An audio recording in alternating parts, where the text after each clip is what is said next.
Bonjour les amis, vous voyez le drapeau américain derrière moi, donc je suis arrivé à Wallace dans l'Idaho. Première étape de ce voyage, au bout de 9 jours, j'ai déjà parcouru environ 800 km et je suis dans les temps pour arriver à Washington à la fin du mois d'août. Tout va bien. Voilà, je voulais vous montrer mon beau maillot de mécénat chirurgie cardiaque. Voilà, c'est le maillot de coureur du cœur, sponsorisé aussi par le Tour de France.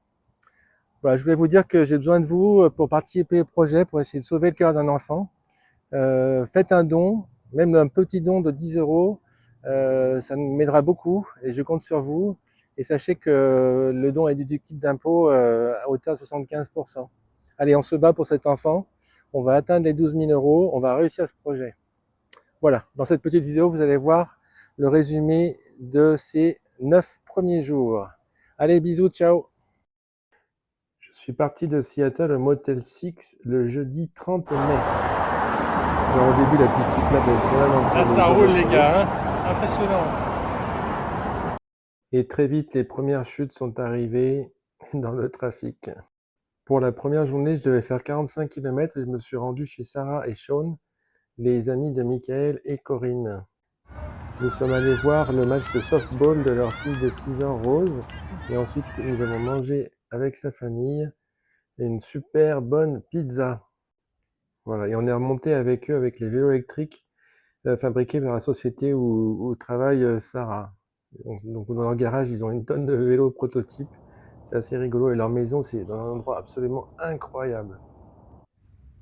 Alors pour le deuxième jour, je devais passer le tunnel de Snoqualmie et le GPS m'a fait passer dans un endroit, un petit chemin de rando avec une pente de 20%, c'était incroyable. Wow, quel effort de malade.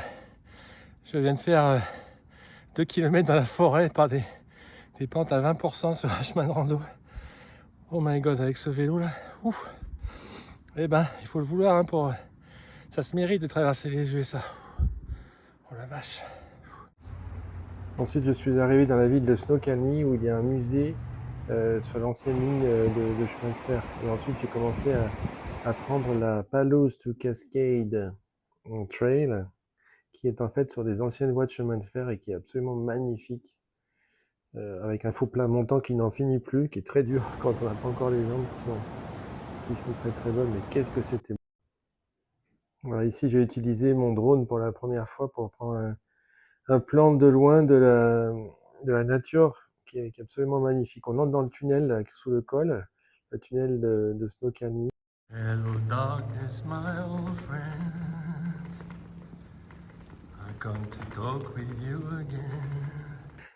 Après le tunnel qui fait quand même 3 km, on arrivait sur des lacs, ça descend progressivement, j'ai vu un aigle et là c'est mon premier bivouac dans un endroit absolument merveilleux et j'ai trouvé des morilles que j'en avais jamais trouvé en France.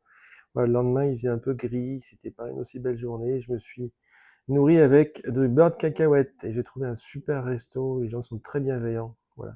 Ensuite j'ai rencontré Brendan et Donny qui sont des gens très très gentils sur la route. Voilà. Et je suis arrivé à la ville de Kittikas. Là c'était le bed and breakfast dans lequel je suis resté. J'ai pris un super petit déjeuner pour commencer le troisième jour. Le meilleur petit déjeuner du voyage. Quand on voit la carte des États-Unis, ça fait peur parce qu'il en reste du boulot pour traverser le pays. En tout cas, ce jour-là, quel lever du soleil incroyable. Après, il fallait commencer à monter pendant à peu près 20 km sur des chemins très compliqués avec beaucoup de sable. Je suis tombé à nouveau. Et après, on finit par descendre dans des défilés avec des roches basaltiques issues d'éruptions volcaniques. Au bout de 30 km de descente, j'arrive au Beverly Bridge qui traverse la rivière Columbia, qui marque à peu près la moitié de l'État de Washington. Ensuite, il a plu tout l'après-midi, mais pas très fort, et c'était interminable. Je me suis retrouvé dans un cul-de-sac avec une rivière que je pouvais traverser, mais après j'étais coincé, donc j'ai dû passer dans ces ronces. Enfin, pour m'en sortir, c'était incroyable. Le lendemain, je suis parti en direction de l'île. Alors là, on voit une usine d'oignons, il y a plein de pleurs d'oignons, et puis un camion qui me dépasse. Alors ce jour-là, il y avait beaucoup de vent de côté au début du parcours, ça m'a fait très peur. Finalement, j'ai bifurqué sur la droite pour avoir le vent dans le dos, et là, c'était magnifique. J'étais poussé par le vent. Les champs de blé à perte de vue avec un vent très fort, c'était quelque chose de très très chouette. Alors arrivé à Lille, il y a un truc qui me plaît beaucoup, c'est le passage des trains.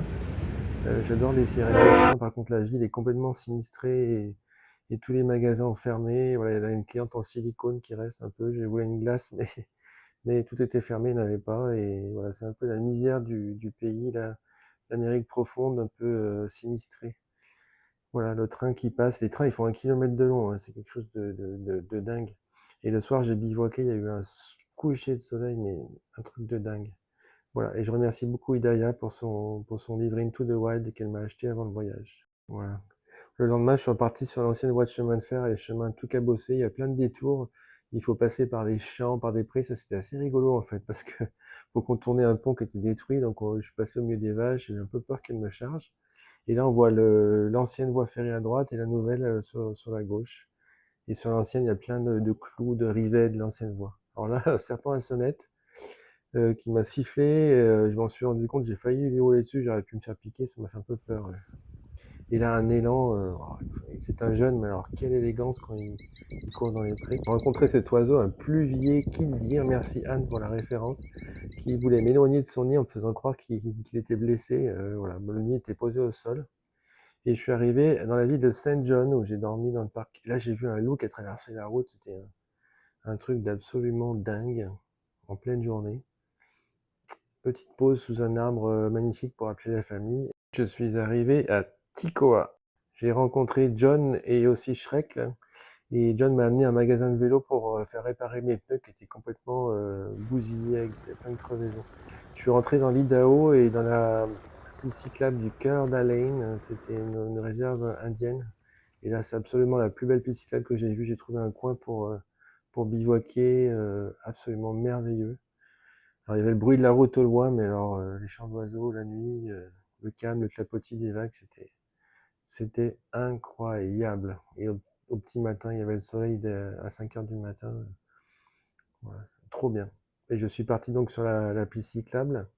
Il restait encore 60 miles. Ça commence par des lacs fabuleux avec des goélands.